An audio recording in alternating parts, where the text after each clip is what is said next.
the breaking news out of Washington, D.C. A deadly shooting being investigated right now, where we're told 2 people were shot and killed, and at least one of them is believed to be connected to the Israeli. May 23rd, 9:08 p.m.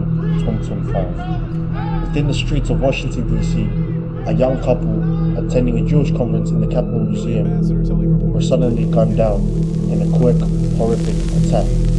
But why?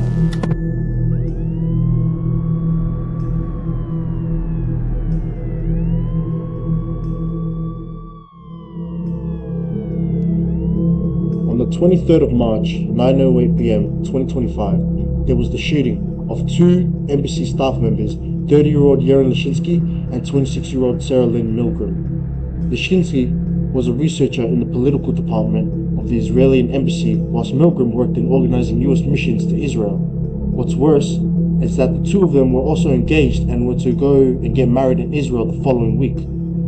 But they were suddenly killed. By who? Who was the shooter? The suspect, identified by the police as 31-year-old Elias Rodriguez. Rodriguez was allegedly walking past the 2 victims where he pulled a firearm from the area of his waist, as court documents said.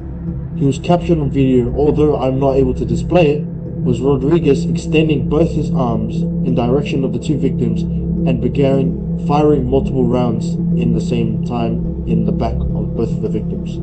Once the victims were on the ground, Rodriguez moved closer and closer to them, hovering over them with his arms still extended, which then he began firing several more shots.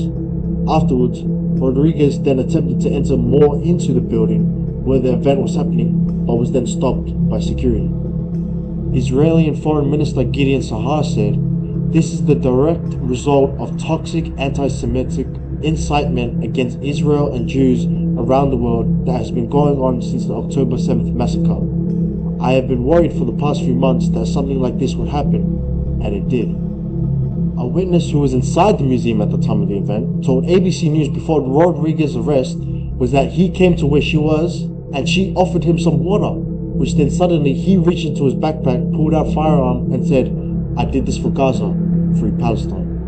The following day, Rodriguez was charged with murder of foreign officials, causing the death of a person using a firearm, discharging of a firearm during a crime of violence, with 2 counts of first-degree murder. When war started between Israel and Palestine, it sent shockwaves through the globe, sending any Jewish communities into Palestinian people overseas into complete chaos.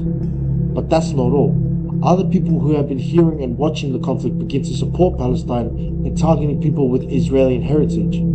Fighting fire with fire is not the answer. Rodriguez demonstrated this and is now facing jail time for his outburst on the topic. The controversy between both sides has the world on edge. People choosing Israel, people choosing Palestine. If this war continues on, it could begin more chances of these kind of conflicts happening. Israeli people being targeted, Palestinian people being targeted. If only this war was to end in some way or somehow, the targeting could end and the risk of another life being taken. No life should be taken. Every life is important. The war needs to end. It's now or never. Thank you.